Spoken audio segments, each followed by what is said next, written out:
Kepatuhan pada peraturan undang-undang, ikut undang-undang. Itu sebabnya Nabi sebut juga, selain pada Nabi sebut sesungguhnya dunia ini penjara bagi orang mukmin, Nabi juga sebut kebebasan yang sebenar bagi seorang mukmin adalah kematian. Cuba tengok budak-budak kecil kan, bila sambut puasa je tengok macam mana dia dah resah gelisah. Kadang-kadang ada pula bapaknya, nak besok last kita makan, lusa kita dah puasa. Nak mampu sangat bapak. Lagi teruk budak tu jadi takut pula dah kan. Tapi budak-budak kalau puasa macam tu, Allah, ingat tak dulu kan kita kecil kan, tengok jam tak bergerak jam ni, aduh panasnya. Lepas tu kita cari simen. Dulu kan mana ada tile macam sekarang kan. Dulu dekat simen kita tidur kat atas bantal tu, dah panas kita terbalikkan, bawah dia tu sejuk kan. Dulu macam tu lah. Lepas tu sejukkan muka kat petai. Buat apa petai esok? Lah nak sejuk muka je, nak tengok je. Dia kan dulu kan. Kita rasa lambatnya nak buka puasa. Tapi bila dah masuk sekolah menengah, dah pandai berkawan-kawan, dah ramai kawan kita, dah mula banyak homework lah apa semua, dah banyak benda yang kita kena buat kan, masa tu kejap nak berbuka. Tapi lambatnya nak raya. Tapi kanak-kanak seperti yang ada kat dalam dewan ni, macam baru hari tu puasa. Dan salam sejahtera kepada yang bukan beragama Islam. Alhamdulillah Rabbil Alamin. Salatu wassalamu ala ashrafil anbiya wal mursalin wa ala alihi wa sahbihi ajma'in. Subhanaka la ilma lana illa ma 'allamtana innaka antal alimul hakim. Rabbi shrah li sadri wa yassir li amri wahlul 'uqdatam min lisani yafqahu qawli. Alhamdulillah, syukur kepada Allah Subhanahu wa taala, segala puji bagi Allah Tuhan sekalian alam. Salam dan salam ke atas junjungan besar Muhammad sallallahu alaihi wasallam. Terima kasih banyak kepada tuan pengurusi acara yang mati lagi dikasih yang berusaha, Dr. Muhammad Rawi bin Muhammad Zain, Timbalan Ketua Pengarah Program Perkhidmatan Teknikal. Itu juga yang berusaha bahagia Datuk Dr. Ishak bin Mansur, Pengarah Kanan Program Pengkomersilan dan Perancangan Teknologi. Tak lama lagi lah tu kan.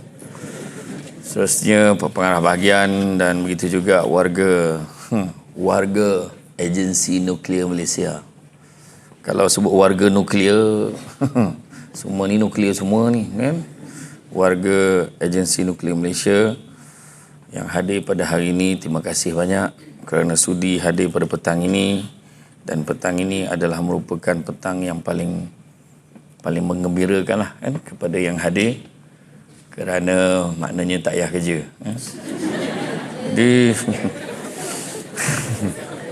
Jadi Alhamdulillah, Alhamdulillah pada petang ini memang Samsul Debat ni, petang ni adalah ceramah yang mencabar lah kan. Ceramah lepas waktu makan tengah hari. Saya ingat last saya datang dulu bulan puasa tak kan, sebelum PKP kan. Sebelum PKP. Alhamdulillah lah, terima kasih kerana masih ingat nak panggil saya. Dan hari ini kita program Sembang Integriti. Sembang Integriti bicara tentang integriti. Integriti ini merupakan satu perkara yang kena ada dalam diri kita. Dan kadang-kadang kita memikirkan bila sebut integriti ni kita fikirkan tentang rasuah saja. Sebenarnya tak. Integriti ni dia lebih luas daripada itu. Lebih luas. Teringat saya akan kata-kata pujangga, kekayaan yang paling besar adalah akal, kemiskinan yang paling besar adalah bodoh, keburukan yang paling buruk adalah terpesona pada diri sendiri, dan semulia-mulia perbuatan adalah akhlak yang baik. Saya ulang balik. Kekayaan yang paling besar adalah akal, kemiskinan yang paling besar adalah bodoh, keburukan yang paling buruk adalah terpesona pada diri sendiri, dan semulia-mulia perbuatan adalah akhlak yang baik. Itulah bila kita cerita tadi, semulia-mulia perbuatan adalah akhlak yang baik, itulah integriti. Dan bila kita sebut tentang integriti, perkara ini telah pun disebutkan ketika diciptakan Nabi Adam AS lagi, yang mana sesungguhnya tak ada kuasa yang boleh membatalkan ketetapan Allah SWT selari dengan firman Allah SWT yang bermaksud, bagaimana kalian tergamak kufur mengingkari Allah, padahal kalian dahulunya mati belum lahir, kemudian Allah menghidupkan kalian, setelah itu dia mematikan kalian, kemudian menghidupkan kalian pula pada akhirat, akhirnya kalian dikembalikan kepadanya untuk diberikan balasan bagi segala yang kalian kerjakan. Mana setiap perbuatan kita ni akan mendapat balasan. Jibril pernah menyatakan kepada Nabi kita, Nabi Muhammad SAW, Jibril kata apa? Hiduplah sesuka hati kamu kerana sesungguhnya kamu akan mati. Kan? Sayangilah, cintailah sesiapa sahaja sesuka hati kamu kerana sesungguhnya kamu akan berpisah dengannya. Dan perbuatlah apa juga yang kamu ingin lakukan sesuka hati kamu kerana sesungguhnya kamu akan dibalas dengan setiap perbuatan kamu. Pada mereka yang percaya dengan kehidupan selepas mati, maka sudah tentu dia akan berusaha untuk menjaga tingkah laku perbuatannya sebab dia yakin akan ada balasannya. Tapi manusia kadang-kadang dia lebih takut balasan di dunia daripada balasan yang tak nampak di akhirat tu. Dia sanggup menutup segala kesalahannya, sanggup dia menipu dan sebagainya, sedangkan yang menanti kita di akhirat kelak lebih hebat lagi siksaannya untuk kita. Itu sebab dalam surah Al-Hasyr ayat ke-18 Allah Ta'ala beritahu, hendaklah kamu melihat apa yang kamu usahakan untuk hari esok, maknanya hari kiamat. Apa yang kita buat hari ini semuanya akan dikira oleh Allah Subhanahu Wa Ta'ala. Itu sebab dalam doa tadi disebut wabalighna Ramadan, wa mabarik lana fi Sya'ban wa balighna Ramadan. Berkatilah kami pada bulan Sya'ban dan sampaikanlah kami pada bulan Ramadan. Walaupun tinggal satu hari lagi, dalam grup staff tu ada tulis, ada WhatsApp kan, share satu hari lagi Ramadan kan, mengingatkan kita kan, satu hari saja lagi. Sebenarnya itu bukanlah jaminan kita akan sampai pada bulan Ramadan. Ada orang gelak-gelak hari ni dalam dewan, rupanya besok tak bangun dah. Kan. Jadi mulalah keluar teori-teori tu kan. Patutlah semalam dia tak berapa ni sangat, nak mati rupanya, contoh lah kan. Keluar dia teori tu, aku dah cakap jangan duduk belakang sekali kan. Dia contoh lah kan, contoh. Kan, ini contoh. Saya tak cakap lah, tak payahlah berubah tempat duduk ni mana contoh. Jadi makna kata orang kita ni dia gemar buat teori, Jangan ambil gambar bertiga nanti tengah mati. Hantuk kepala kena hantuk sekali lagi, kalau tidak mak kita mati. Siap. Asal macam tu kan, hantuk dia hentak kepala tu, kena hantuk lagi weh, nanti kan mak kita mati. Kali kedua lagi kuat, pertama langsung dua mati kan. Jadi sebenarnya kita ni kadang, yalah, dalam hidup kita ni kan, kita kena faham lah tu. Jadi bila sebut tentang integriti, maka kita kena faham hakikat integriti adalah amalan bersikap jujur dan juga menunjukkan kepatuhan tanpa kompromi terhadap prinsip dan nilai etika yang ditetapkan oleh setiap organisasi. Jadi makna kata kita kena ikut peraturan dan undang-undang. Nak berjaya dalam hidup kita kena ikut peraturan. Itu sebabnya Nabi sebut dunia ini penjara bagi orang mukmin. Penjara. Dunia ini penjara. Apa maksud penjara? Yang kita faham penjara. Apa dia? Kalau boleh digambarkan pasal penjara. Apa dia? Terkurung lagi. Tak bebas kan? Buat ini tak boleh, tu tak boleh. Boleh dalam penjara. Tolong buka TV tu. Tolong pasang TV kat dalam bilik saya ni, boleh tak? Saya nak tengok TV lah. Malam ni ada bola lah apa, boleh ke? Tak boleh. Tak boleh.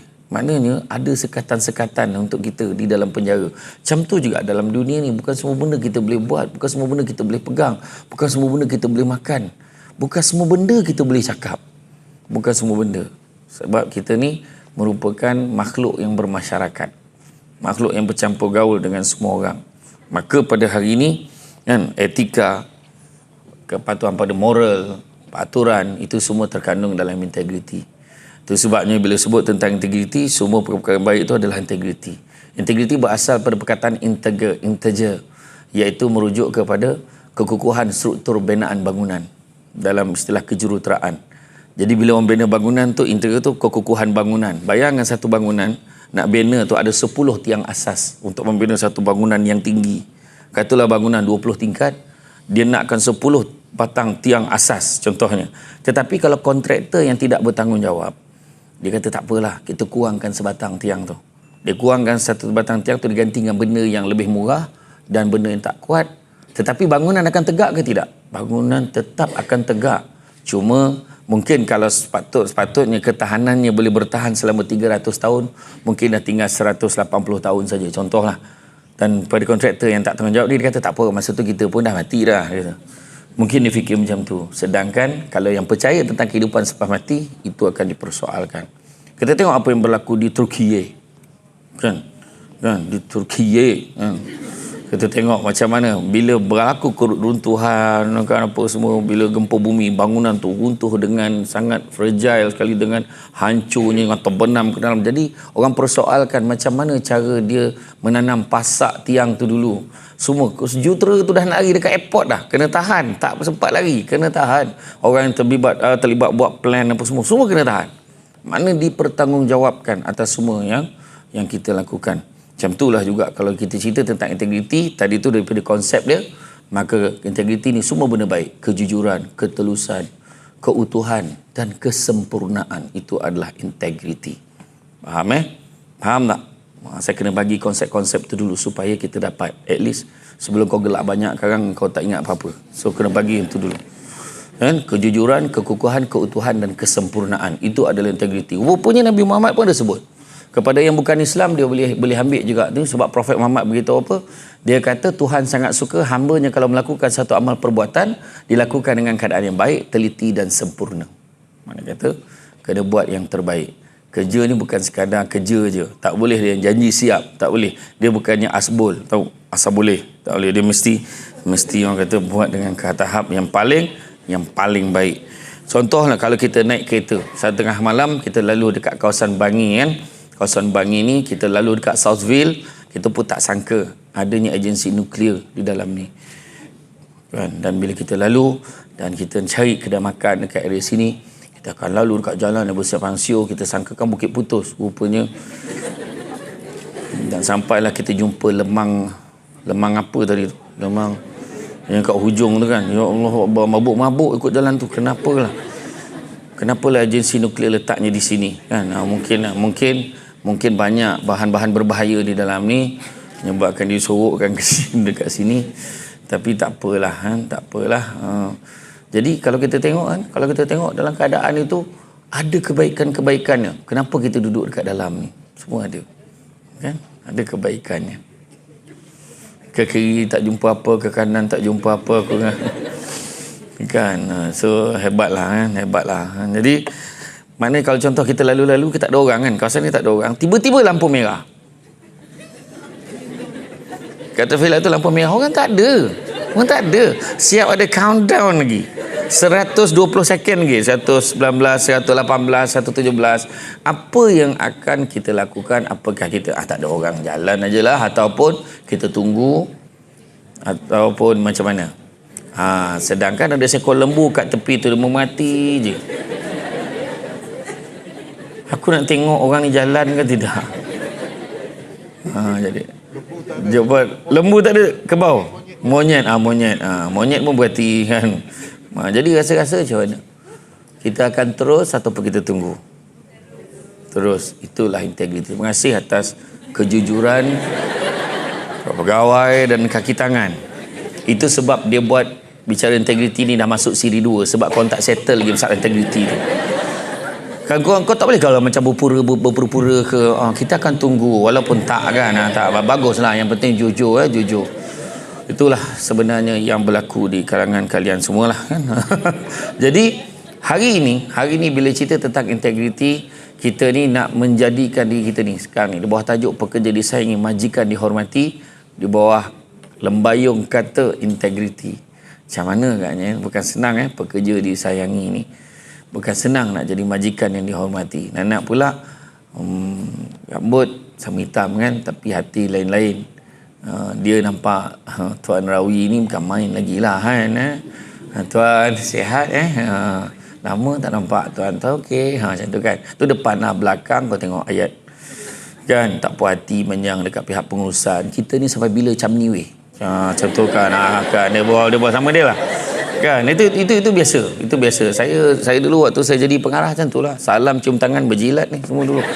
Tapi bila dia mengutuk kita kan, berbakul-bakul dia kutuk kat belakang kan. Sedangkan bila kita jadi bos baru kita faham sebenarnya bukan senang nak jadi majikan. Dan menjadi majikan yang dihormati. Kalau majikan ni terlampau baik sangat dengan staf, pijak kepala pula. Terlampau baik kan, ambil kesempatan kan. Jadi sebenarnya susah. Tapi itulah, kena ada borderline di antara staf dan majikan. Pekerja disayangi, majikan dihormati, mainkan peranan masing-masing. Kalau kita tengok bila sebut institusi pekerjaan, apa maksud institusi? Institusi adalah struktur mekanisme bagi menjalinkan kerjasama antara fungsi di antara ahli-ahli organisasi. Kalau seulang kali kedua belum tentu sama bunyi.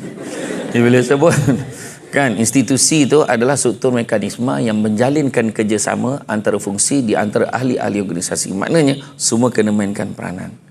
Kalau ada majikan, tak ada pekerja, dia tak akan nama majikan. Kan, pekerja tak ada majikan, lagi tak tahulah saja je kumpul ni kan, macam tu kan, bukannya apa pun Jadi dia kata semuanya saling perlu memerlukan. Maka setiap orang kena mainkan peranan masing-masing. Dalam hidup kita ni nak mencapai kejayaan, 5 perkara tak boleh elak. Pertama, prosesnya panjang, bukan tiba-tiba boleh berjaya. Mana yang dapat naik pangkat dah sampai cecah 54, 48 kan, 44, 41, 36, 32, 27, 29 kan, 22, 19 kan. Semuanya dalam proses ni, nak kalau proses tu nak capai tu. Malahan sebelum kita duduk dekat dalam dewan ni, ada di antara kita pernah bekerja di sektor kilang, pernah kerja basuh pinggan di gerai-gerai, mungkin di restoran, pernah kerja tolong delivery, tolong mak dia niaga dan sebagainya. Itu juga merupakan satu proses. Ada yang pernah bekerja sebelum bukan sektor kerajaan, tiba-tiba masuk sektor kerajaan, terkejut dengan budaya yang ada. Kan, lah macam ni ke kerja kerajaan? Macam tu kan, baru tahu kan. Kan, macam saya dulu, sebelum ni saya kerja swasta, tiba-tiba saya masuk kerja kerajaan jadi pengarah undang, terkejut saya. Mula masa saya jadi pegawai dulu, pegawai sebelum saya jadi pengarah, saya jadi pegawai, masuk dalam office, saya tanya, ingat lagi staff tu nama dia Kak Kiah ni, Parokiah. Assalamualaikum Puan Rokiah, panggil Kak Kiah aja. Okey, boleh panggil Kak Kiah macam tu Saya tanya Kak Kiah, Kak saya nak tanya dekat sini kan, waktu minum pukul berapa? Kita dah biasa swasta ada waktu minum kita. Waktu minum pukul berapa? Tuan kan pegawai. Sekali tuan lah nak minum bila? Dia kata macam tu. Oh macam tu ke? Oh macam tu Oh, kalau macam tu, kalau saya keluar pukul 9, suku 9.30 minum boleh? Boleh. Kalau katalah saya keluar 9.30 Kak Kia, pukul berapa saya kena balik? Tuan kan pegawai. Suka hati tuan lah, tuan tak balik pun tak apa. Oh macam tu. Oh okey, alright, macam tu, okey. Jangan macam tu lah. Terkejut lah saya kan bila nampak macam tu kan. Jadi sebenarnya salah, sebenarnya bukan begitu. Sebenarnya dalam sektor kerajaan sebenarnya memberikan kita ruang dan peluang untuk menyusun strategi kita sendiri. Yang tu sebabnya kalau kita tengok nak pula di tempat-tempat yang jauh daripada bekalan makanan luar, kan kurangnya restoran-restoran di luar tu kan, melainkan kita kena drive jauh, maka setiap pejabat dah ada pantry masing-masing kan, ada pantry masing-masing. Kita boleh bekerjasama, kita buat potluck, seorang buat nasi, seorang buat lauk, seorang buat sardin, seorang buat telur kan? Bawa supaya adanya usaha sama dan juga digabung jalin kerjasama antara staf dan menyebabkan kita ni lebih efektif dalam bekerja di pejabat. Kalau tidak tu kan kejap-kejap keluar, kejap-kejap keluar kan. Benda ni tak berlaku di agensi nuklear Malaysia. Mereka tak pernah makan luar, kena melalui kawalan yang ketat dengan polis bantuan pun ada di luar mengawal keselamatan di pintu masuk, menyebabkan ada yang kena hukum, kena tangkap, dipenjara kan kerana cuba minum di luar. Macam tu. Jadi ini adalah merupakan satu contoh yang perlu diamalkan oleh agensi-agensi lain di seluruh Malaysia, di seluruh dunia. Kan itulah hebatnya agensi nuklear Malaysia. Ya ke kau tak makan luar? Sudahlah kan. Dia jangan risau. Yang geng makan luar ni, untuk makluman Cik Rawi semua kan, dan juga dia TS ni apa sebenarnya? Seperti tadi tak tu nak sebut TS. TS ni apa? Ya? Teknologis lah. Teknologis Dr. Ishak. Untuk makluman Dr. Ishak dan juga Dr. Muhammad Rawi, kalau kita tengok sebenarnya geng-geng minum ni dia dah ada halakah di sini. Dia takkan pecah. Dia dah ada halakah di sini. Nanti ada kantin. Oh ya, tak ada kantin. Itu sebab udah kena makan kat luar lah.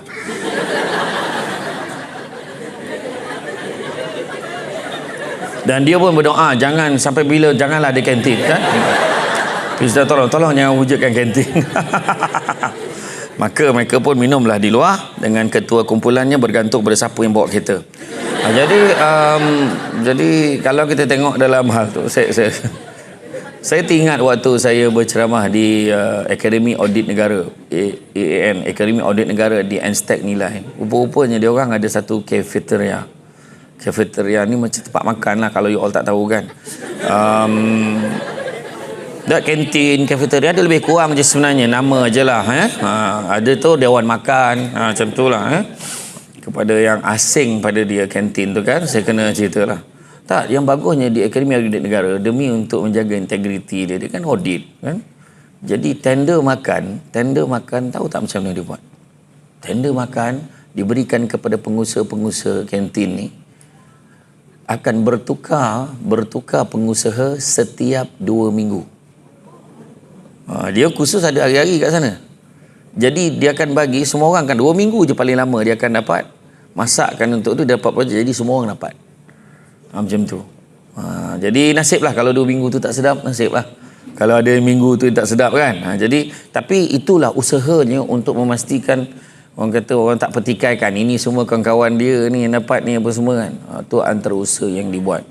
Maka nak berjaya tadi saya kata, pertama prosesnya panjang, kena sabar. Bukan tiba-tiba kita capai apa yang kita ada pada hari ni kan. Sebelum teknologis, bergelar teknologis pun dia ada step dia, sampailah menjadi Dr. Ishak ni kan, sebelum dia dapat duduk kat sofa kat depan ni. Macam tu. Tuan-tuan jangan cemburu tau kan, dia sedap lah duduk sofa depan, kita lagi juga kan. Jangan cemburu, sebab lagi berbeza tempat duduk dan lebih selesa, lagi besar tanggungjawab orang itu. Itu sebab saya tak lama duduk di sana, saya cepat pergi dekat rostrum ni.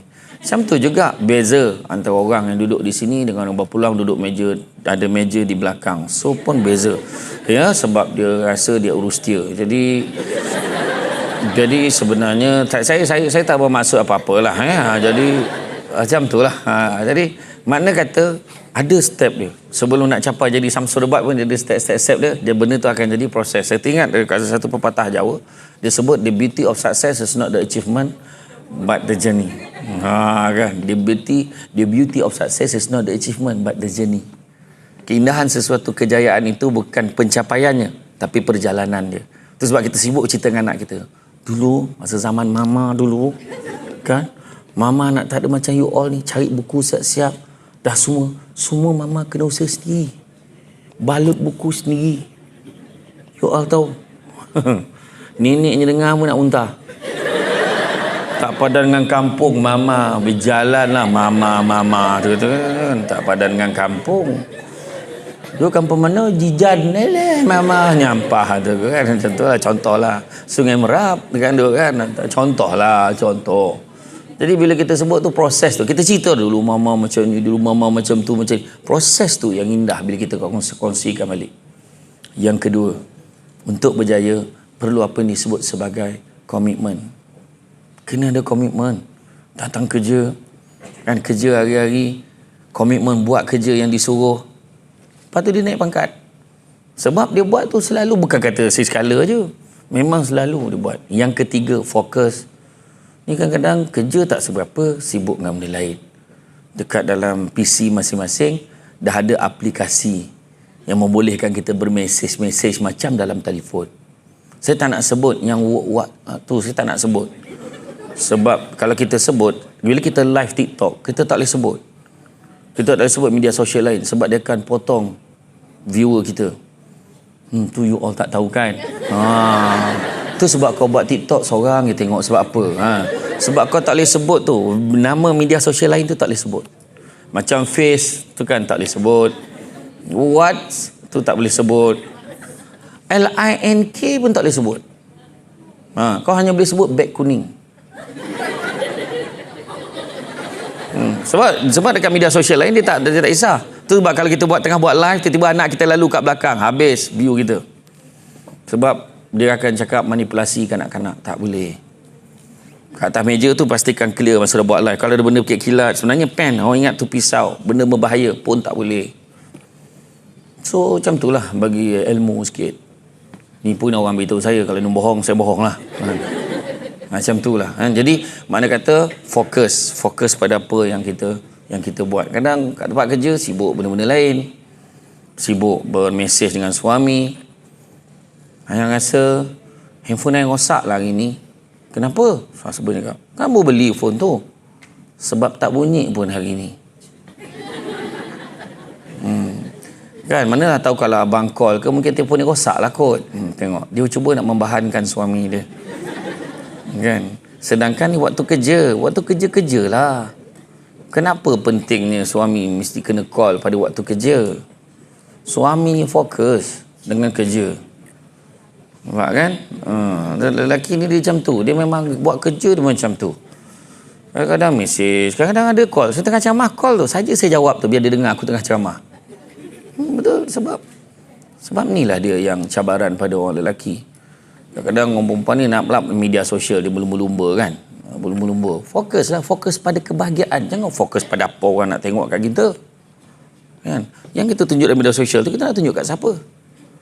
Tak boleh ke kalau kau tunjuk gambar berdua tu, tunjuk dekat husband je. Kau hantar mesej kat dia, kau tunjuk gambar tu dengan lagu-lagu. Kenapa perlu tunjuk kat satu dunia?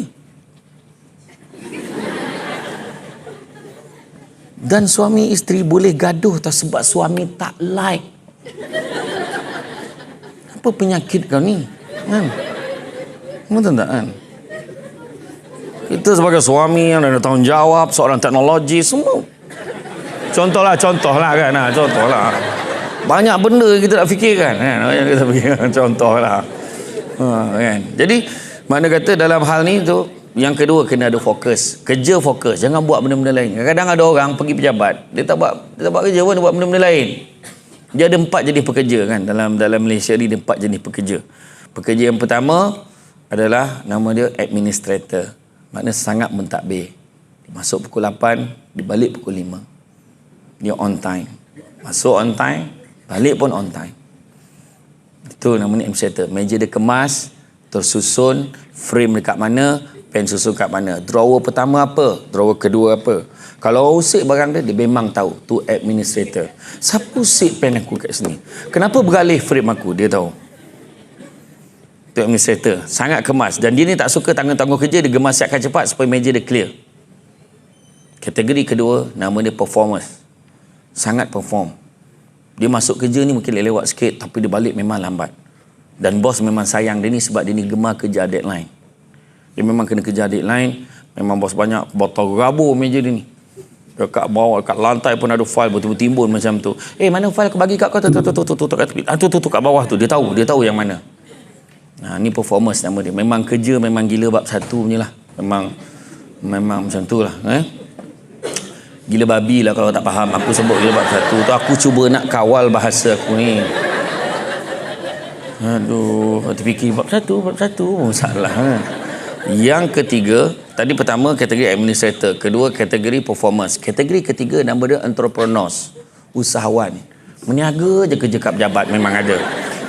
Kau jangan risau. Okay guys, tak beli tak apa. Tengok dulu. Dia ada yang macam tu. Dan orang ni dekat atas meja dia banyak barang, banyak flyers, banyak ni. Banyaklah benda-benda dekat atas meja dia tu. Kan selain pada benda yang kaitan dengan kerja. Tu kategori ketiga. Tak payah kau tunjuk siapa. Nampak sangat obvious siapa orang tu. Kau tunjuk gong. Aku nampak orang tu tadi. Kan? Dan kategori yang keempat namanya follower. Dia ikut orang aja. Semalam ni staff semua berapa? Agensi nuklear ni berapa ramai staff? Berapa? 900 lebih? Dalam 900 lebih hanya 200 lebih saja yang boleh masuk dalam dewan hari ni. 250. Dan senarai nama tu dah keluar dah semalam. Siapa yang kena datang. Dan kita tak tengok nama kita. Kita tengok siapa lagi yang pergi. Dan kita pun tanya, "Oi, kau pergi tak ceramah besok?" Pergi sesama tau. Kalau tak pergi sesama. Nanti kita jawab sesama, okey? Dia pun sama. Dia memang macam tu lah. Memang ada jenis-jenis macam tu. Contoh. Saya bagi contoh paling senang lah. Kita pergi kursus 3 hari 2 malam. Kita pergi kursus 3 hari 2 malam di KL. Kursus 3 hari 2 malam, biasanya hari ketiga akan habis kursus tu pukul berapa? Tengah hari. Soalan yang akan ditanya, kau balik pejabat tak? Kau jangan balik pejabat tau. Kita orang semua tak balik pejabat ni. Jangan kau seorang balik pejabat nak. Dia siap ajak tu berjemaah tu. Sedangkan dekat aja. Siapa kata kalau tengah hari maka petang tu tak payah kerja? Siapa cakap? Kalaulah jauh, faham. Dekat. KL. Kan dengan Bangi kan jauh pun masuk kerja dulu lepas tengah hari. Tapi itulah dia yang berlaku kan. Jadi sebenarnya itu saja nak ukur macam mana cara kita. Okey, selepas fokus Komitmen. Apa dia? Sebenarnya begitu juga. Yang keempatnya, disiplin. Kepatuhan pada peraturan dan undang-undang. Kepatuhan pada peraturan dan undang-undang, ikut undang-undang. Itu sebabnya Nabi sebut juga, selain pada Nabi sebut sesungguhnya dunia ini penjara bagi orang mukmin, Nabi juga sebut kebebasan yang sebenar bagi seorang mukmin adalah kematian. Cuba tengok budak-budak. Budak-budak kecil kan, bila sambut puasa je tengok macam mana. Dia dah resah gelisah. Kadang-kadang ada pula bapaknya. Nak, besok last kita makan. Lusa kita dah puasa. Nak mampu sangat bapak. Lagi teruk dia budak tu. Budak tu jadi takut pula dah kan. Tapi budak-budak kalau puasa macam tu. Allah. Ingat tak? Dulu kan kita kecil kan. Tengok jam. Tak bergerak jam ni.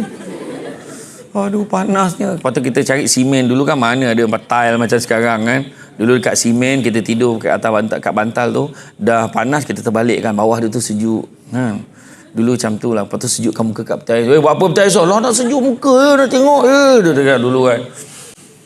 Kita rasa lambatnya nak buka puasa. Tapi bila dah masuk sekolah menengah. Dah pandai berkawan-kawan. Dah ramai kawan kita. Dah mula banyak homework lah apa semua.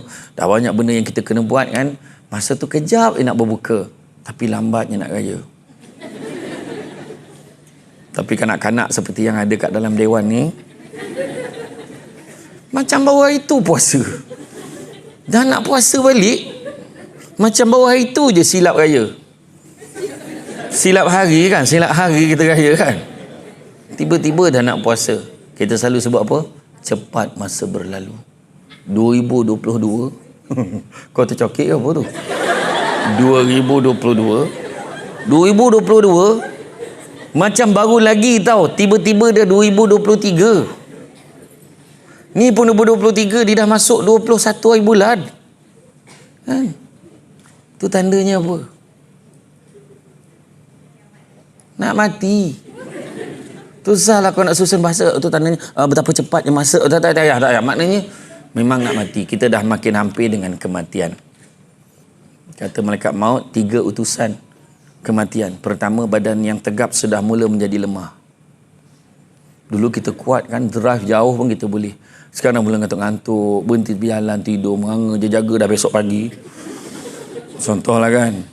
Yang kedua, badan kau yang tegak sudah mula menjadi bongkok. Dah ada belum? Dah ada. Dan yang ketiga, rambut kau yang hitam sudah mula menjadi putih. Dah ada belum? Kalau dah ada tiga-tiga, standby. Kan bila-bila je Tuhan boleh cabut nyawa kita. Itu sebabnya kita ni kena patuh pada peraturan. Kita mudah-mudahan kita mati tu, kita mati dalam keadaan kita cuba ikut semua yang Allah Ta'ala suruh, tinggalkan apa yang Allah Ta'ala larang. Dan begitu juga yang kelima. Yang kelimanya adalah istiqamah, keberterusan, konsistensi. Tak boleh hari ni rajin, besok malam rajin balik, tak boleh. Dalam hidup kita ni ada beberapa step dalam mencapai integriti. Pertama, kena jujur, jangan nipu, jangan bohong, jangan tipu klaim. Kan? Saya ada seorang staff saya dulu waktu saya jadi pegawai undang dulu. Kan? Sebelum saya bergelar pengarah tu, saya pegawai dulu. Bawah saya ada seorang staff, nama dia Aziz bin Mat John, nama sebenar. Nah, bukan nama sebenar, memang nama dia. Dan sekali tu barang saya tertinggal di office. Satu malam tu saya pergilah ke office dalam pukul 9 lebih tu saya pergi, saya terkejut tengok office saya pula terang ni. Siapa yang ada ke office? Sekarang rupanya tengok Cik Aziz tadi tengah susun file, tengah buat kerja. Memang buat kerja lah. Cik Aziz tak balik lagi. Memang tuan, saya 2 tahun ni memang dalam tempoh 2 tahun ni saya akan buat overtime daripada pukul 5 lebih tu sampai pukul 10 malam setiap hari kalau saya tak ada hal.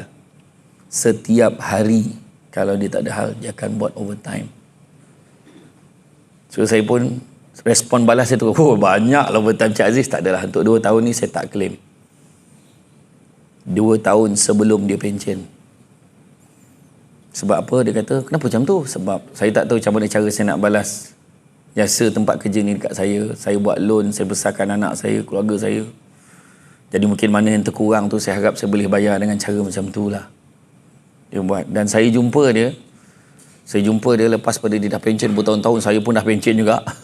Saya pun dah bersara daripada sektor kerajaan. Saya keluar, saya jumpa dia dekat satu kedai aksesori kereta. Masa tu saya nak suruh lekatkan apa? Road tax kan. Ya aku suruh dekat Rotek tu.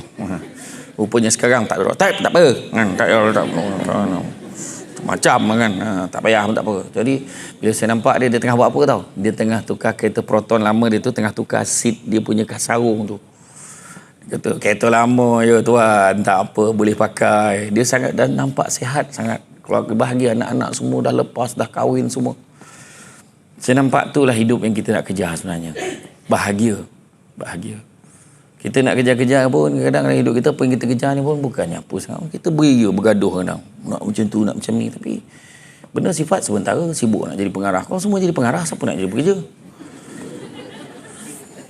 Kan kadang-kadang kan, yang dah jadi tu tak apalah kan. Maksud saya ni yang belum lah kan. Maksud saya kan, kadang-kadang apa? Kita tengok kan fenomena akhir zaman, rumah makin besar, orang makin tak ada. Bukan orang makin ada, orang makin tak ada. Buat rumah besar-besar, orang makin tak ada. Kan? Rumah mahal. Bukannya makin lama makin kita duduk tu. Lama-lama kita akan tinggalkan rumah tu. Semalam saya terdengar Ustaz Wadi Anwar punya sharing tu. Yang dia kata kita masuk dalam bilik kita, katil yang kita tidur tu, bantal tu pun kita akan tinggalkan. Selesa mana pun katil tu kita nak cerita kan. Kita akan tinggalkan. Nama Samsul Debat ni sampai masa dia akan tinggal, mungkin berubah dah. Samsul Debat, Samsul Debit, Samsul Debu, ada orang lain pula, kita tak tahu kan. So kenapa kita nak belagak dengan benda-benda yang tak ada benda? Rumah makin besar, kita tak ada. Anak-anak kita seorang-seorang masuk asrama. Lepas tu dah masuk asrama, petang tahu Pak masuk sekejap, masuk lagi pula, masuk universiti. Habis balik sekejap dah kahwin. Nak kahwin lagi tak nak duduk dengan kita. Dia nak bergurau susah. Nak bergaduh susah. Maka dia nak duduk dengan pasangan dia sendiri. Sebab apa yang kita kejar sebenarnya hidup kita ni? Yang kita nak kejar, jangan kejar kaya, tapi kejarlah bahagia. Satu hari nanti kita akan sedar, bukan semua perkara boleh dinilai dengan harganya. Ada orang perempuan kata, kenapa kita tak berjalan ke sana? Kenapa kita tak pergi sana? Abang tengokkan kawan saya, semua pelancong pergi mana? Orang pergi UK, kita pergi Yuban, Ulu Bendul. Tak habis sagil.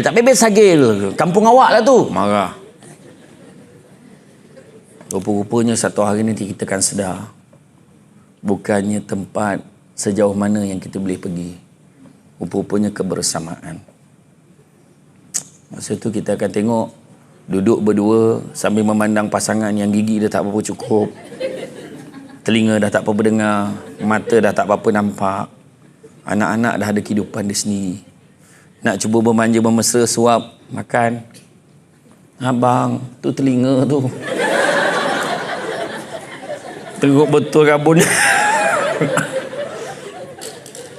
Tak, ni saya cakap betul-betul. Benda-benda dari hati kita fikir balik kan. Apa benda yang kita kejar?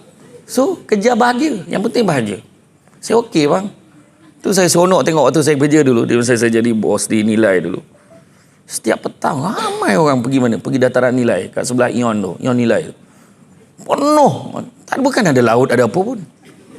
Seronok betul, orang Bangi, orang Sepang semua pergi sana. Kesian tak ada padang tempat dia orang ni. Duduk sana lepaskan anak, pergi komen, pergi main. Mak dengan ayah boleh duduk sebelah. Kejap je anak kita dah besar kan yang. Itulah. Ya Allah Akbar. Anak kita ni, ya Allah, dah besar. Bang, tu anak orang lain tu anak kita. Contoh lah. Tapi makna kata, tu buat saya kata tadi, yang penting cari keberkatan. Sebab jujur, jangan tipu klaim, tak payah. Lepas tu kita marah bahagian kewangan. Bahagian kewangan akan query, mana bahagian kewangan? Seorang je bahagian kewangan. Dia pun diangkat, dia tak ngaku lah. Lain. Apa masalah kau? Aku tanya tu jawab aje lah. Aku bukan yang suruh jawab soalan. Mana bahagian kewangan? Satu row ni. Tak, betul aku cakap. Dia akan tanya. Pergi sesama tau.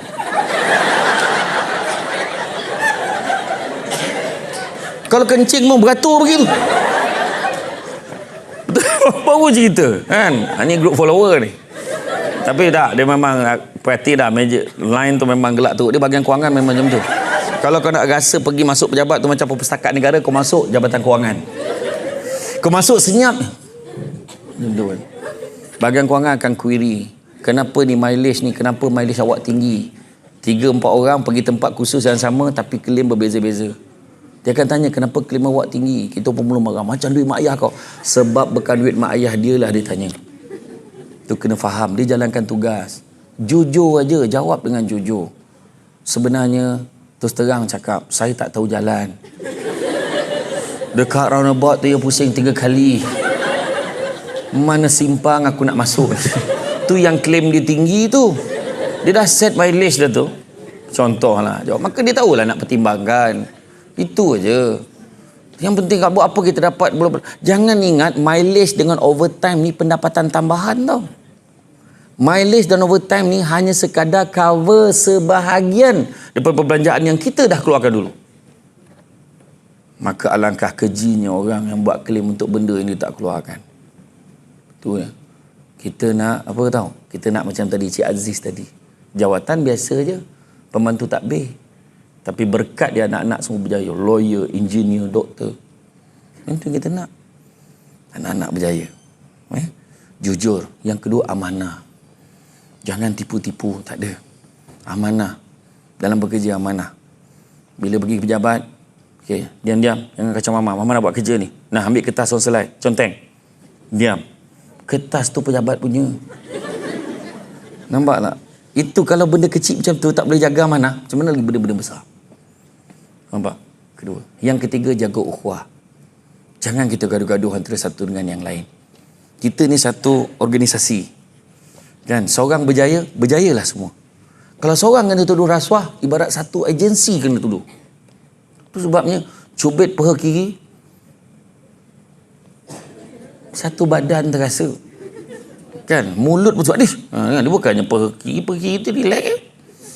Kan? Cubit peha kanan, peha kiri macam tak bunyi apa pun. Tapi satu badan terasa. Faham tak? Jadi mana kata jaga hubungan satu dengan yang lain.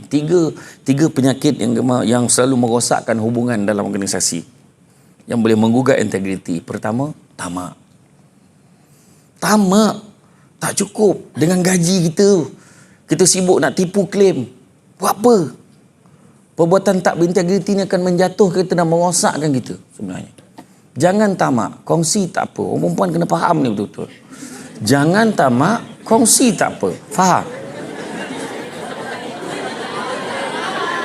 Tak, dia ada beza faham dengan setuju. Kau kena tahu.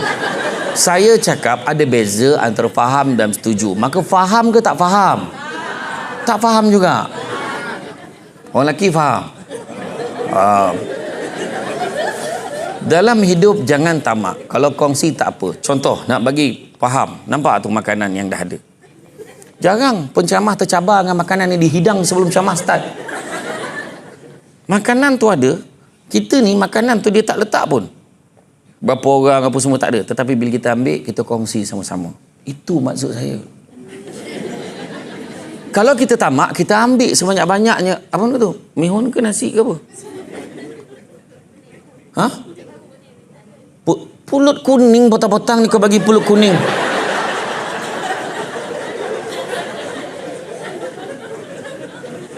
Apa teruk nak bajet kau ni?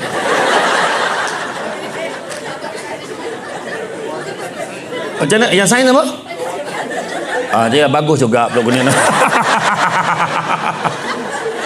Tak. Sebenarnya, contohnya pulut kuning dia tak ada dah bagi dah kuat kepal dah. Dekat kepal 250.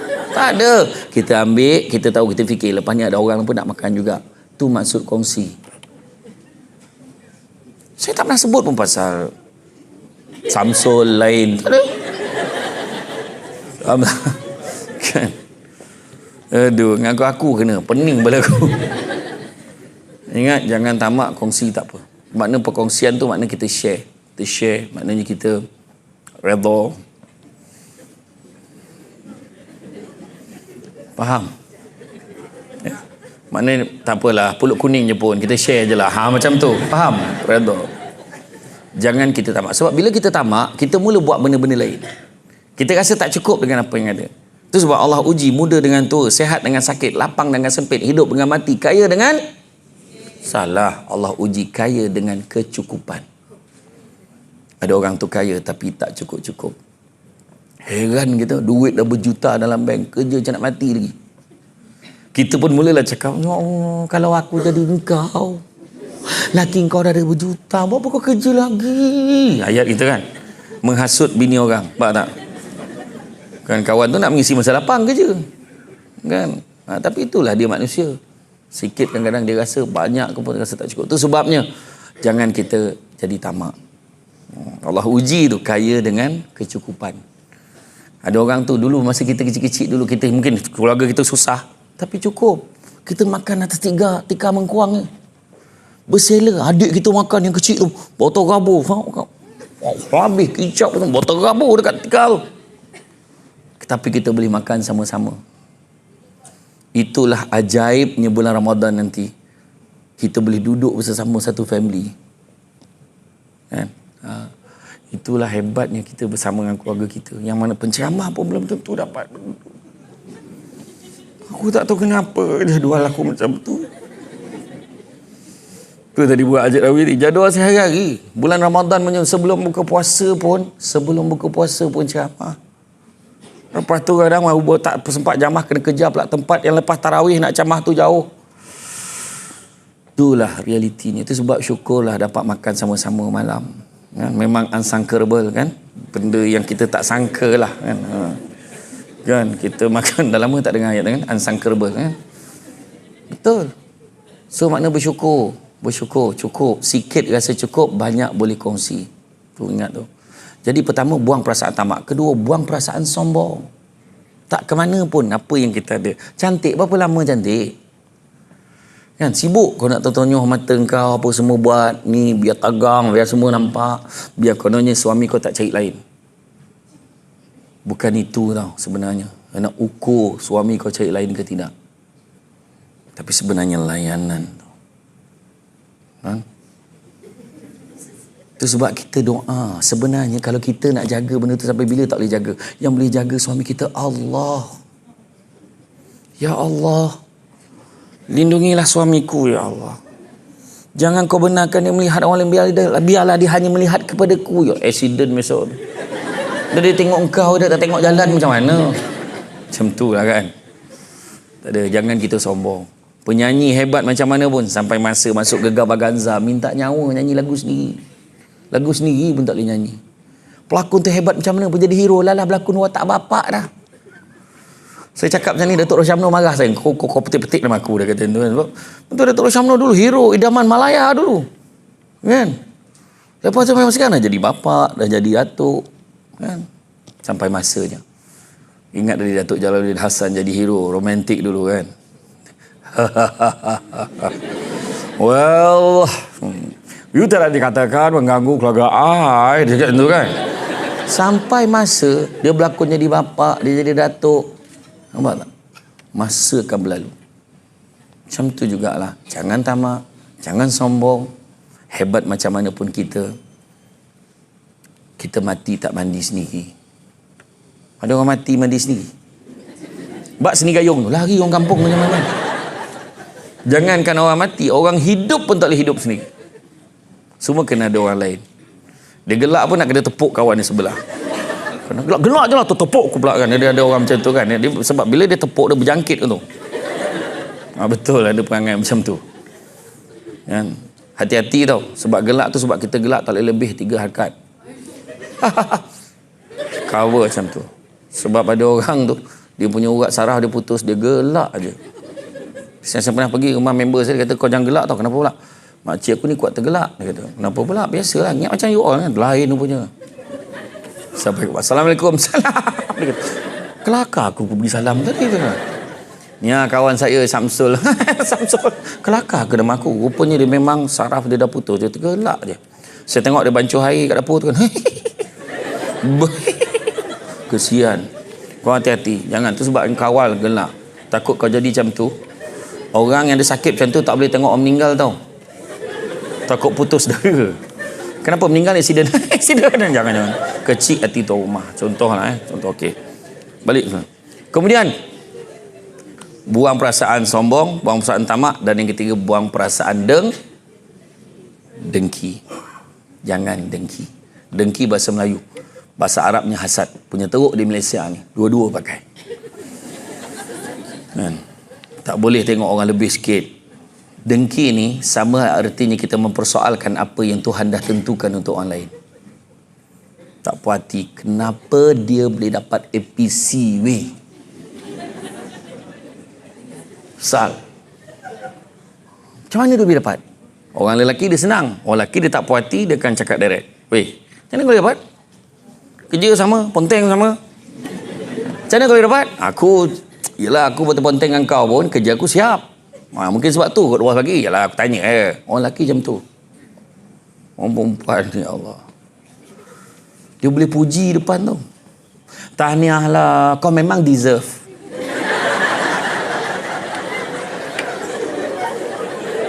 Dekat belakang dia buat grup tau. Dalam phone dia buat grup. Grup GGTPH, geng-geng tak puas hati. Dia ajak geng-geng dia nak ngumpat ni, nak balon ni kan. Dia terlupa, dia tak sedar tengah berbuang orang ni, masuk-masukkan orang tu. Termasuk budak yang tiba nugrah pun ada dalam tu. Meraung kawan tu baca dalam tu. Jangan kita dengki. Kan? Jangan kita dengki. Dengki pun buat apa? Contohnya, orang tu dapat kelebihan. Dia beli kereta baru. Kenapa kita nak marah? Datang mana dia ambil duit tu? Apa masalahnya? Kata Ustaz Syed Abdul Kadir Al-Jufri, orang yang dalam hati bila dengar orang lain dapat kegembiraan, dia tak rasa apa-apa, maknanya dengki dah ada. Dalam hati tak rasa apa-apa, makna dengki dah ada. Dia dengar dia naik pangkat. Dengar kat tu. Dia tak rasa apa, dengki dah ada. Dia sepatutnya dengar naik pangkat. Dia naik pangkat ke? Ya Allah, Bapa senang minta tolong Ustaz. Happy sekali. Dengar-dengar anak dia UPSR dapat semua A, anak dia PXA dapat semua A. Macam mana ada seorang pandai? Confirm dengki, confirm. Dia dengar anak dia PXA tu dapat semua A, alhamdulillah ada juga anak-anak staff kita yang pandai ya alhamdulillah, seronok dia. Kan? Kena ingat tak pakcik tu? Pakcik yang umur 65 tahun tu. Kenapa? Dia kahwin. Biarlah dia kahwin. Kan selama ni dia hidup seorang. Kau tak dengar habis cerita ni. Kenapa? Bini dia umur 25. Weh. 25. Ada je benda tak puas hati dengan orang. Kan? Cuba cakap, alhamdulillah dapat isteri yang tegap boleh jaga dia. Macam tu kan okey? Ini tak malam pertama mati tu kau. Cuba positif sikit. Kan? Ada je membayangkan orang kat dalam bilik macam mana. Apa? Betul saya kata tadi, jangan dengki. Okey? Jangan dengki. Jaga hubungan satu dengan yang lain. Seterusnya, hikmah, percaya. Kadang-kadang kita ni bekerja. Kerja teruk ni hari pagi masuk, petang balik. Bila lah aku nak kat Bangi ni, ya Allah. Orang nak kata Bangi tak Bangi sangat lah. Nak kata ni kan, atau Southville pun bukan. Masuk je dekat susu tu. Ya Allah, kenapa?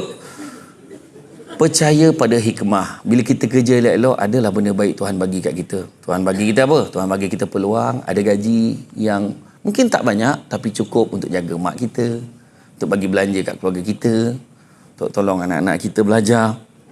Itu dah memadai. Kan? Dapat suami yang baik.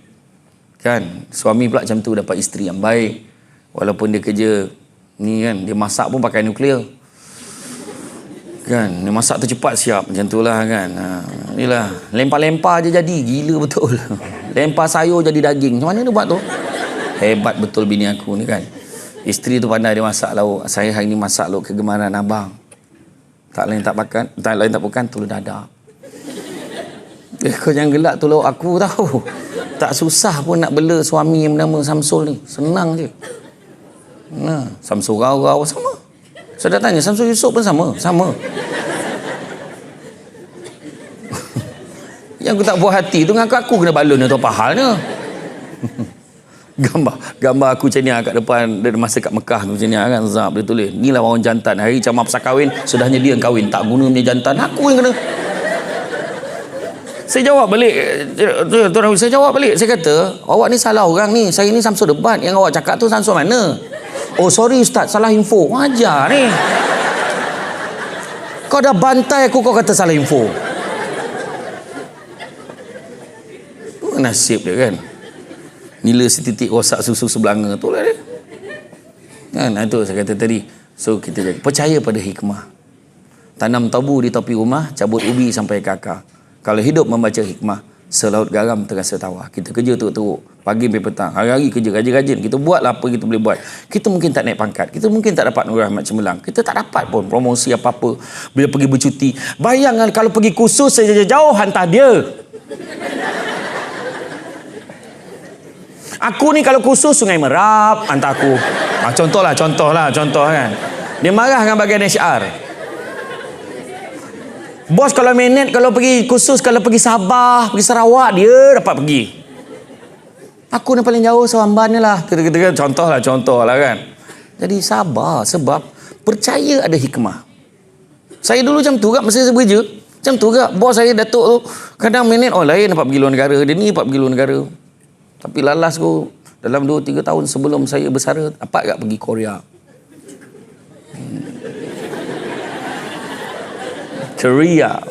Betul, saya pergi Korea. Saya pergi Daegu, saya pergi Seoul. Alhamdulillah. Bekak-kahak cakap ni kan. Itulah cerita Korea tu pun satu hal lah kan. Adik perempuan saya kan, Balung tolong tukarlah audio dia bahasa Korea, bahasa Melayu tak sedap. Kau mengada.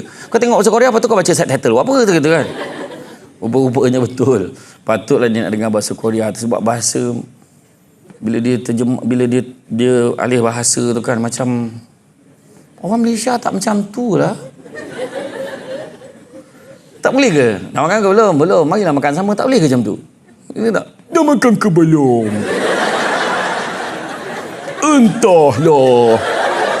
Pening kepala. Apa hal macam tu kau bercakap? Nak kau pasal tak benda tu? Sian betul aku tengok kan. Daripada kecil lagi, deng-dang kan, macam tu kan. Dora, kan, itulah dia suara dia, tapi itulah dia kan. Jadi percaya pada hikmah. Mungkin kita tak ada pangkat, kita tak dapat ni, tak pergi kursus jauh, tapi rupanya Tuhan bagi anak-anak kita cerdik semua. Tuhan bagi suami yang penyayang, yang abang balik ni, abang masaklah. Yang tahu kan, abang kalau tak nampak muka yang hidup abang jadi apa? Abang, abang ni, kan. Nak abang tolong ke? Tak payah, abang tolong lagi lambat. Abang tunggu masak dulu. Okey, elok-elok tau. Abang rindu ni. Kau tak nak geli-geli sangat lah. Kau suka tak cakap? Suami macam tu lah idaman kita, betul tak? Itu cerita tadi, kan? Percaya pada hikmah, ada benda lain Tuhan bagi. Seterusnya apa? Seterusnya kita kena ingat, ini adalah zaman kita perlu beraccountability, bertanggungjawab. Jangan sibuk menyalahkan orang. Kenapa tak siap file ni? Ini dia lah, dia tak, saya tak tahu pun file ni dia yang letak atas meja saya. Saya letak atas meja dia sebab dia suruh. Saya letak lah. Saya ingat dia kena buat. Subuh salahkan orang. Macam cerita bangau. Kenapa bangau kurus? Kenapa bangau kurus? Ikan tak timbul. Betul? Okey, jawab ikan tak timbul. Kenapa ikan tak timbul? Rumput panjang sangat. Orang lelaki, kenapa rumput panjang sangat? Orang lelaki, kenapa? Kebau tak makan. Kenapa kebau tak makan? Perut dia sakit. Orang lelaki, kenapa perut dia sakit? Makan nasi mentah. Okey, perempuan, kenapa nasi itu mentah? Kayu api basah. Orang lelaki, kenapa kayu api itu basah? Hujan turun. Okey, kenapa hujan turun? Katak panggil. Orang lelaki, kenapa katak panggil? Okey, kan? Jadi cerita pasal accountability. Jadi Dr. Muhammad Rawi dengan Dr. Ishak berbanggalah sebab dia orang hafal lagi lagu tu. Aku cuba beria-ria menjawabnya. Lepas ni apa? Itu silibus tadika tu, kau boleh ingat lagi tu. Tapi lagu tu nak ajar kita, itulah menyalahkan orang dia. Bayangan kau ulang lagi jawapan tadika kau dengan tahap tak logik. Sejak bila hujan turun sebab katak panggil kau cakap? Hujan lebat betul lah, banyak betul katak panggil. Dia pernah kau cakap macam tu? Tak ada kan? Tak ada. Tapi dalam banyak-banyak binatang tu, ada seekor binatang yang paling bertanggungjawab. Namanya ular. Waktu ditanya, ular kenapa kau nak makan katak? Ular tu menjawab sambil merenung tepat kepada mata yang bertanya. Memang makanan aku. 3 kali, dan di hujungnya ada satu audio dah dipadam kalau di Jabatan Arkib Negara. Dia tanya, so what? Dia kata. Bila kita bertanggungjawab, tak ada soalan lah. Kenapa kamu tak siapkan kerja ni? Minta maaf tuan, saya ingatkan ni untuk online. Memang silap saya lah. Saya simpan benda ni kat atas meja saya. Okey, sekarang tuan nak sebut apa? Itu je. Aku salah. Orang lelaki macam tu lah hidup dia. Mengaku salah. Okey, abang minta maaf. Okey, dah, diam. Sebab lelaki dia tak suka memanyang-manyangkan cerita. Okey lah, walaupun bukan salah. Okey, fine. Fine, salah abang. Okey. Kau tengok perempuan. Okey lah, saya minta maaf. Okey, minta maaf. Okey, tapi yang tahu kan, bang tahu kan sebab apa yang buat benda tu? Nak tak kau hurai lagi benda tu? Jangan dipanjang-panjangkan. Ni rumah tangga ni kena banyak tolak ansur. Dan seterusnya, apa yang kena ada? Seterusnya yang kena ada adalah ikhlas dalam bekerja. Buatlah apa-apa yang kita buat, ikhlas. Walaupun kita tak naik pangkat, kita buat kerja. Ikhlas. Sebab kita yakin ada benda lain yang Tuhan akan bagi kat kita. Kita kena cepat. Kita kena cepat melaksanakan tugas-tugas kita dengan betul. Kedua, kita kena hadir kerja. Jangan ponteng. Sebab bila kita tak hadir, kita kadang-kadang mendatangkan masalah pada orang lain. Tapi kalau kita tak hadir tu memudahkan orang lain, maka bersiap sedialah untuk berhenti. Ada orang ada tak menambah, tak ada tak mengurang. Kemudian, ini zaman apply, bukan zaman cakap. Zaman kita kena buktikan dengan perbuatan kita. Aku nak jadi pekerja rajin, aku nak buat tu. Kemudian, kita kena mantapkan pengetahuan kita. Mana tak tahu tanya, ni macam mana nak buat ni? Itu tak tahulah, kau suruhlah dia buat. Tak, kita kena tanya, boleh tak ajar saya macam mana cara dia? Cantik teluk, pantainya landai, tambat perahu tepi kuala. Biarlah burukkan yang dipakai, asalkan penuh ilmu di dada. So, belajar. Kemudian profesional, jangan campur aduk peribadi dengan kerja. Waktu kerja, kerja betul. Balik rumah pun profesional. Maksud profesional, balik rumah pun concentrate, fokus pada family dulu. Dah siap urusan family, isteri, suami, anak-anak, settle. Pukul 10 malam, nak sambung buat kerja, sambunglah buat kerja. Itu je. Profesional. Sebab anak-anak kita tak deserve apa yang kita tanggung di pejabat. Balik pejabat tension. Aduh, kena marah dengan Dr. Rawi tadi. Aduh, hai. Contohlah kan, contoh. Sampai kat rumah kau tepi. Dia marah anak. Tepi sikit lah. Tak nampak kau nak lalu ni. Budak tu tak tahu apa. Dia baru nak ngadu. Tadi kan. Diam lah. Dia kena marah. Sekali kita reject anak kita. Berkali-kali anak kita merujuk pada orang selain kita. Itu sebab kena hati-hati. Balik rumah. Saya ingat dulu. Arwah abah saya bila balik kan. Dia balik pada kerja kilang. Saya ingat kerja kilang. Dunlop pillow. Saya ingat. Balik penat, nampak dia penat. Dia cakap, bah tadi kan wrestling tadi. Sebab saya tengok abah saya tak balik cerita wrestling tadi. Morocco lah, Hulk Hogan bah. Lepas tu Hulk Hogan menang. Oh ya ke? Ada lagi? Tak ada. Okey, abah mandi dulu kan? Kalau abah saya. Jadi dia bagi telinga dia sekejap. Walaupun seketika bagi. Sebab saya kata tadi.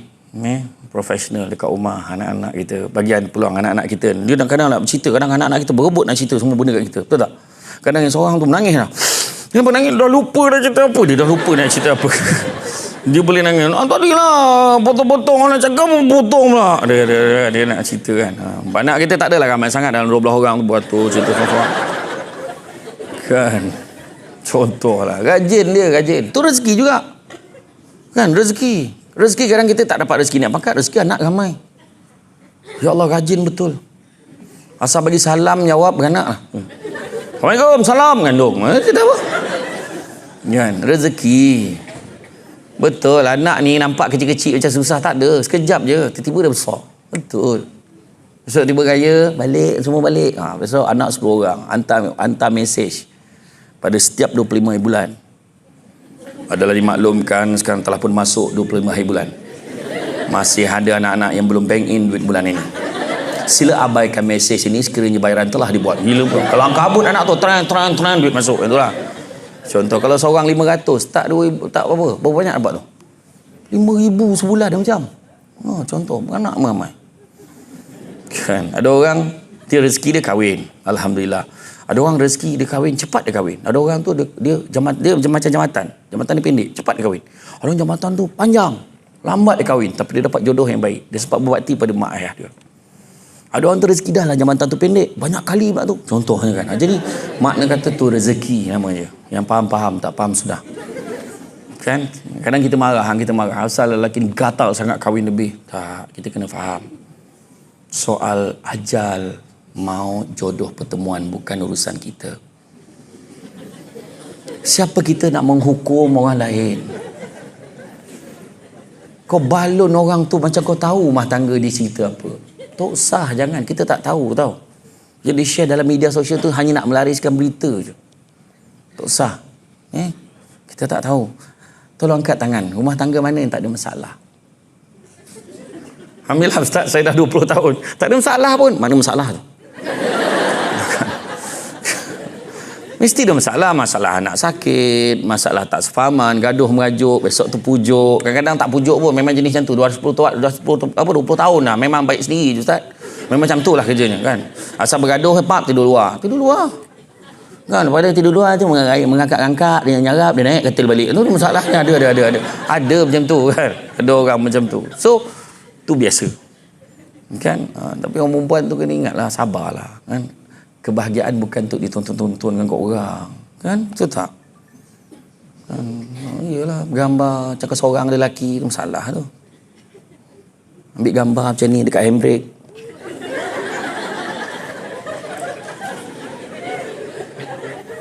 Dekat handbrake kereta tu ambil gambar macam ni. Gambar tangan lelaki dengan tangan perempuan. Kaulah kesayanganku. Ini semua kau mengundang penyakit ain kau tu. Sebab bukan semua orang yang tengok tu dah kahwin. Yelah, kau seorang je dah kahwin, aku ni belum. Dia marah. Kau tak tahu yang seorang tu pula ente tengok hari tu lepas bercerai tengah hari tu. Yelah, mula bahagia macam ni lah bahagia. Kau pun bercerai kat tahun depan. Dia doa. Nampak tak? Itu sebabnya orang lelaki dia jarang. Kau tengok Samsul Bab pun dekat dalam media sosial dia hanya share gambar ceramah. Betul. Kan, ya. Pergi orang pergi apa kalau pergi beribadah umrah contohnya kan, beribadah umrah. Labbaik Allahumma labbaik, dia menangis melekap dekat Kaabah. Sekarang labbaik Allahumma labbaik. Ya Allah, kau menghadap handphone tu buat apa? Apa tujuan? Itulah dia. Tunjuk dengan orang. Buat apa? Ada orang tunjuk dekat dalam media sosial, tunjuk gambar tengah renovate rumah dia. Rumah semi-D, 2 tingkat, siap fountain, siap dengan landscape dia, siap dengan apa. Dia punya post tu, Alhamdulillah siap juga teratak burukku ini. Pelohak dia. Kita yang dah lama impikan rumah secantik tu, kadang-kadang rasa marah dengan post dia tu. Tapi kalau kau tulis, Alhamdulillah siap juga rumah saya. Jadi pada siapa yang berminat untuk mendapatkan kontraktor ni dengan hasil kerja macam ni, boleh hubungi beliau ni. Macam tu lah. Tak apa. Allahu Akbar. Itulah masalah masyarakat sekarang. Lepas tu gemar post. Kan?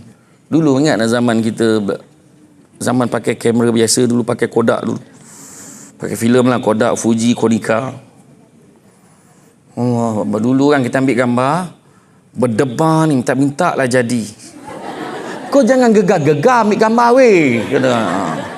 Kita nak ambil gambar tak, bukan main pilih, kita semua tempat kita tengok, okey sini cantik sikit. Tak nak lah, situ tak cantik weh.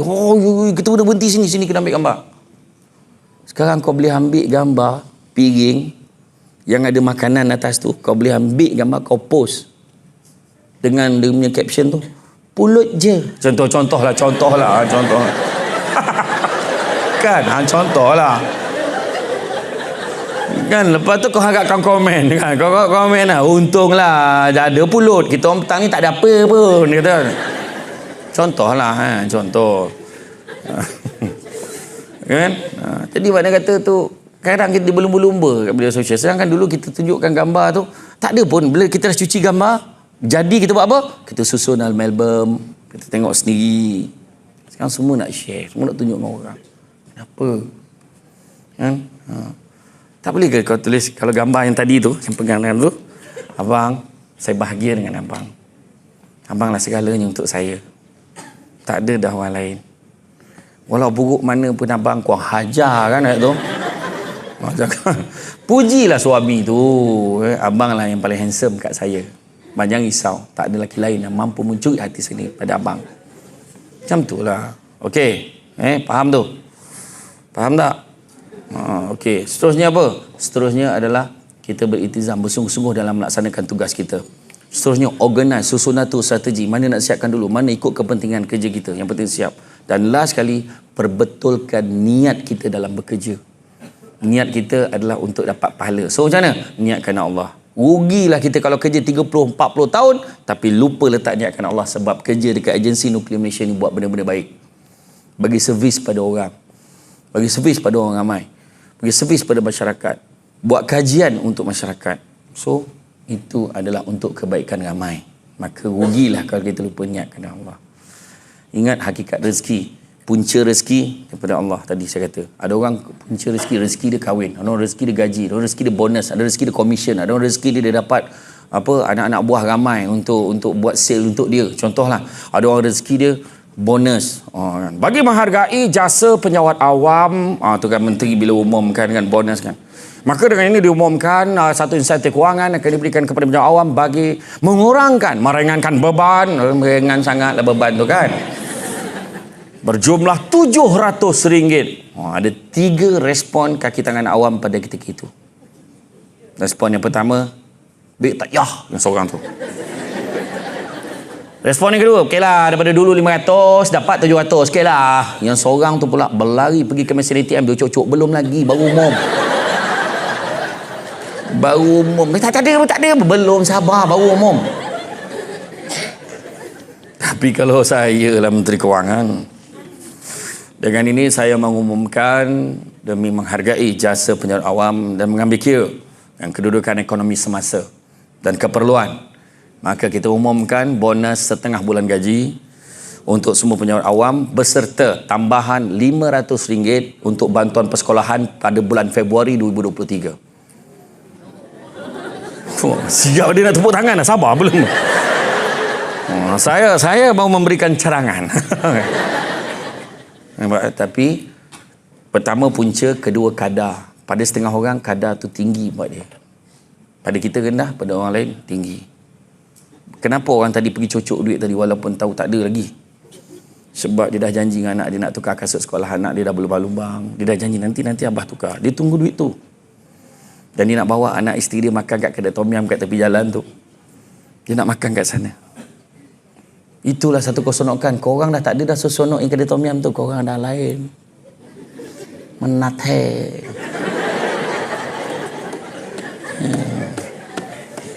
Kan. Tony Romas. Kan. Dia makan-makan. Sorry I tak makan kat kedai-kedai macam tu. Tak boleh. Bawa sap. Ada orang macam tu. Ada orang macam tu. Kan. Tapi ada orang itulah paling mewah. Dapat makan ikan siakap steam limau. Steam ikan tu. Kan? Iya. So akhirnya macam saya kata tadi lah, kadang-kadang kita mungkin tak dapat tu, tapi yang kita nak kena kejar dalam integriti ni, sebab kita nak kejar satu lagi disebut keberkatan rezeki. Berkat. Apa maksud berkat? Walaupun sikit tapi cukup dan juga berkembang. Mak nak pergi mak nak pergi sekolah nak ambil duit belanja. Mak tak boleh bagi duit belanja banyak tau. Mak boleh bagi RM1 je. Tak apa mak, hari ni Alung simpan dalam tabung. Lah, habis kenapa tak belanja? Alung nak puasa sunat lah hari ni. Bayangkan, anak boleh puasa sunat Isnin Khamis. Maknya pun tak puasa. Anak dia puasa sunat Isnin Khamis. Lepas tu petang tu balik, mak result PSA dah keluar, dapat nombor 2 dalam kelas. Allahu Akbar. Dah lah bagi RM1. Dia puasa pula, dapat result baik pula. Itu maksud berkat tadi. 7 tanda keberkatan rezeki. Yang pertama, sikit rasa cukup, banyak boleh kongsi. Kau apa masalah kau ni? Pasal kongsi je marah. Aduh, hai.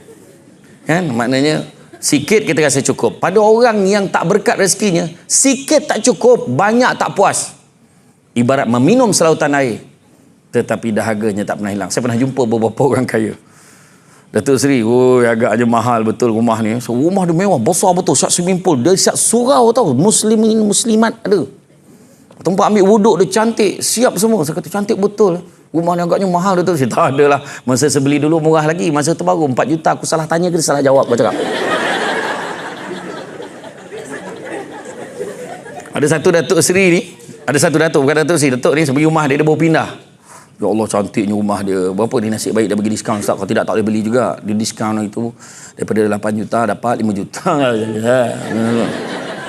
Renovate berapa? Renovate tak banyak sangat lah, dalam 1,5 je. 1,5 kotakkan mungkin 1,500. 1.5. Barang saja, barang dalam rumah saja 3 juta. Saya kata, ya Allahu Akbar. Ada satu datuk tu, saya pergi makan kat rumah dia. Lepas ceramah saya makan, dia bagi saya rasa, cuba Ustaz rasa kopok ni. Saya makanlah kopok ni. Sedap tak Ustaz kopok ni? Sedap, Alhamdulillah. Itulah rumah saya pun cakap sedap. Tu yang kita orang beli kilang, kau pula kau beli kilang dia.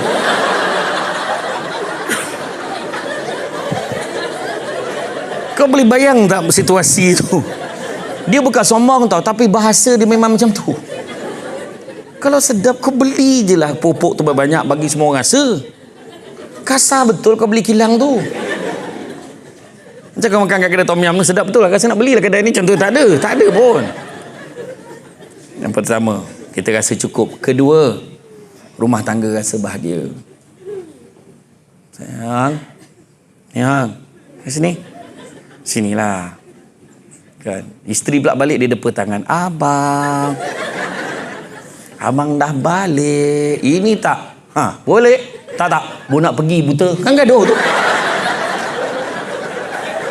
Kau cik pasal kan?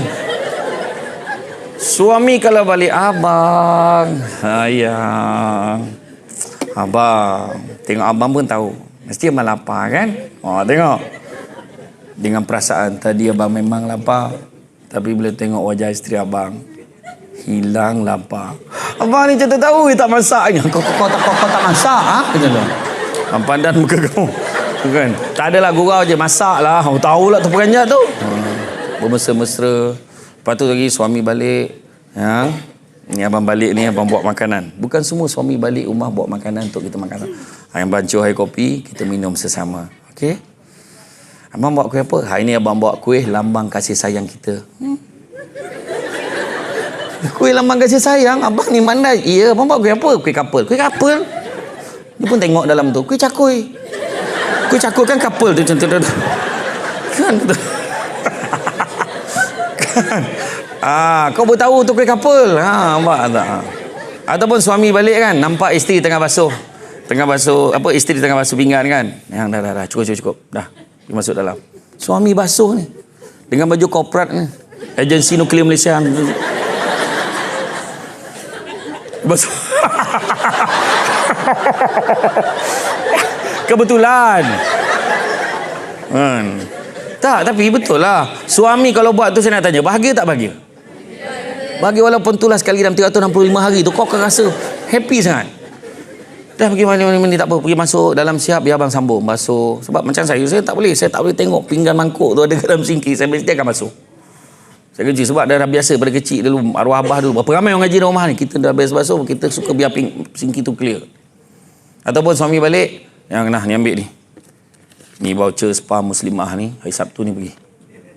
Abang, anak siapa nak jaga? Anak abang jaga, yang pergi je. Abang, susah-susahkan abang aja. Ya. Tak susah mana pun, abang booking je, kau bayarlah sendiri. Orang ajar ni jantan kan. Tak adalah abang dah bayar dah, yang pergilah. Pergi kasih tau bang. Sama, elok-elok tau. Kesian. Itu memang orang lelaki kena bagi me time dekat orang perempuan. Barulah kita boleh minta macam-macam. Tapi betul, banyak. Ni saya cerita sikit lah Ni saya nak sentuh juga. Kadang-kadang masalah rumah tangga hari ni yang paling banyak adalah dalam bilik tidur ni. Orang lelaki macam minta sedekah ke tu. Faham? Bila dia nak tu, macam minta sedekah. Faham tak?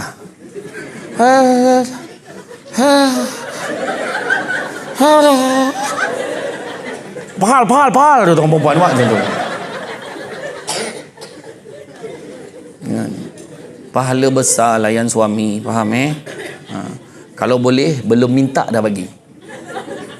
Abang malam ni nak jumpa kawan abang jap. Dia kata jangan lambat tau malam ni. Macam tu. Faham tak? Macam tu. Faham Yang faham lah. Tak faham yang termasih fikir kan benda weh. Dia tak faham. Okay, tak apa terpulang. Bagilah signal. Kadang mungkin anak dah ramai. Takut apa. Bagi signal. Pakai kod MOS. Yang pada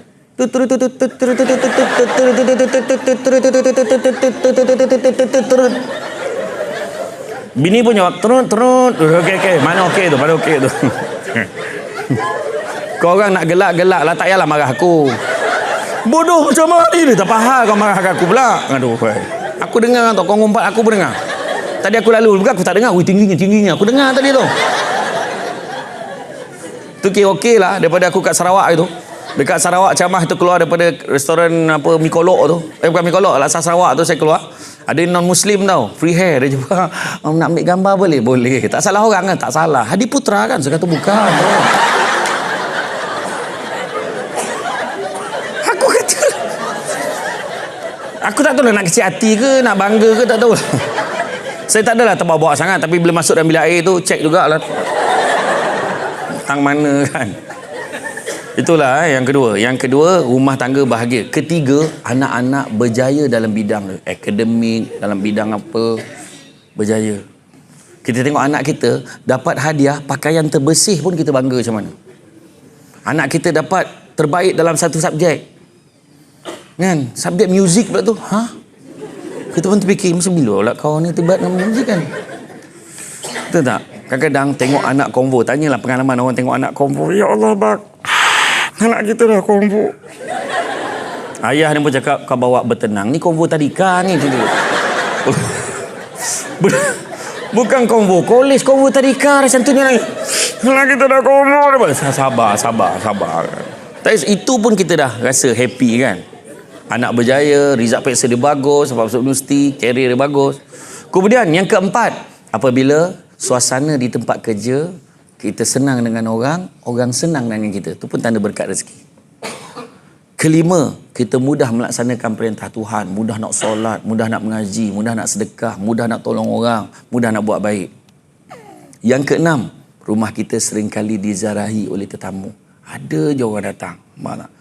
Itu tak termasuk yang tin Shopee. Itu tak termasuk tau. Itu kau yang order, faham Ya Allah bang, Ustaz Samsul dah sebut dah, ni berkat ni. Tak, tu kau order. Yang kau order tu tak kira, faham? Tu dia hantar barang aja. Ni yang masuk dalam jamu, makan apa semua. Kan, tak kisahlah walaupun pulut, air kosong. Okey, faham tu Dan yang ketujuhnya, apabila doa kita mudah dimakbulkan oleh Allah, itu pun juga tanda keberkatan rezeki. Jadi integriti ni akhirnya membawa kita kepada kita nak mengejar keberkatan rezeki. Bukannya kita nak kejar kekayaan dunia. Tak, kekayaan dunia ni sementara sifatnya. Saya dulu pernah bergelar pengarah sampai masa saya ada kad pesara. Tunjuk dekat hotel dapat 10%. Hilang dah power saya. Dulu ada berapa puluh orang penguatkuasa. Kalau datang bertabik, tolong angkat barang, tolong bukakan aircon, semua, siap semua. Saya ada 10 bailiff, saya ada 20 orang. Asisten saya pembantu takbir. Saya ada 2 orang PA, Yogesh dengan Shima. Dua-dua jaga jadual saya dengan jaga pergerakan, dengan aktiviti mesyuarat saya semua dia jaga. Tapi sampai masanya kita akan bersara. Kita takkan pegang tu selama-lamanya. Semuanya pinjaman daripada Allah Ta'ala. Tuhan bagi pinjam je dekat kita. Jadi mana kata dalam hidup kita ni kejarlah benda yang abadi untuk kita, iaitu akhirat nanti, kebaikan yang bernilai pahala. Itu je lah. Tak lama lagi nak sampai Ramadan. Fikir dah nak buat benda-benda baik. Fikir dah nak tolong orang. Wa balighna Ramadan, sampaikanlah kami pada bulan Ramadan, sebab kita kena anggap itulah Ramadan tak akhir kita. Kan? Kalau orang Arab ni dah beria dah ni, berpesta-pesta nak sambut Ramadan ni sebab orang Arab. Orang Arab memang daripada Rejab itu. Masuk je Rejab, dia dah terbayang Ramadan kan. Orang Malaysia belum Rejab dah terbayang Syawal. Dia lagi jauh. Lagi jauh daripada Arab. Macam tu. Jadi, buatlah yang terbaik. Saya doakan semua menyambut Ramadan dengan bahagia. Teruskan. Mudah-mudahan latihan pada bulan Ramadan menjadikan kita berintegriti. Dan terus berintegriti sampailah selepas tamat kita mengharungi Ramadan dan kita graduate pada pagi Syawal nanti. Jadi, rasa cukuplah sekadar itu. Saya faham tu bila cara-cara dia memandang ke arah lain kan, walaupun dia tahu dah dewan ni tak ada jam kan. Tahu ada tepi tu. Patutlah kau pandang situ kan. Jadi mana kata bersyukurlah dengan apa kita ada. Bila kita duduk dalam dewan ni, maknanya kita ada kerja. Ada orang kat luar sana masih lagi bawa ni folder file ni ke Hulu Kilih sebab nak kerja apa. Kita dah kerja Agensi Nuklear Malaysia. jawatan yang glamour, jabatan yang popular, yang membabitkan Saddam Hussein, membabitkan negara-negara yang menghasilkan teknologi nuklear agaknya tu kan. Tak adalah. Sebenarnya agensi nuklear Malaysia ni maknanya you all dah dipilih jadi penyawat awam di sini. So syukurilah dengan bekerja bersungguh-sungguh. Kerja bersungguh-sungguh. Saya doakan anda semua berjaya di dunia dan di akhirat. Jadi itu saja daripada saya. Bak kata orang sepandai-pandai tupai melompat akhirnya jatuh ke tanah jua. Walaupun perkongsian sudah tamat, mudah-mudahan meresap ke dalam jiwa. Cantik dipandang rumah penghulu, kayu tu ukir dari papan. Alang-alang menuntut ilmu, sebutir pasir kembang kalah menjadi intan. Budak-budak membuat galah nak menjolok buah berangan. Kalau ada silap dan salah, dikata tidak, dicaci jangan.